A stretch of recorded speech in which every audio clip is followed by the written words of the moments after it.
ଦେଓଘର ଆଶ୍ରମ ସତ୍ସଙ୍ଗ ବାଟିରେ କୁଣ୍ଡରେ ଲଗାଯାଇଥିବା କେତୋଟି ଗୋଲାପ ଫୁଲର ଗଛ ଥିଲା। ସେଥିମଧ୍ୟରୁ ଗୋଟାଏ ଗଛ ସମ୍ପୂର୍ଣ୍ଣ ଭାବେ ମରିଯାଇଥାଏ। ସୁଶୀଳଦା ହିମାୟତପୁର ଯାଇଛନ୍ତି। ଶ୍ରୀ ଠାକୁର କହୁଛନ୍ତି ଯେ ନାମ ଜପ ଦ୍ୱାରା ଶୁଷ୍କ ତରୁ ମଞ୍ଜରିଲା।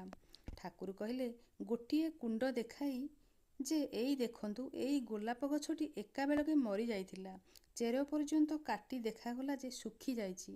ଅନ୍ୟ ଗଛରେ ପାଣି ଦେବା ସମୟରେ ସୁଶୀଳଦା କ'ଣ କଲେ, ଜୋରସୋର ନାମ କରିବା ପାଇଁ ଲାଗିଲେ ଏବଂ ସବୁ ଗଛରେ ସେ ପାଣି ଦେଲେ।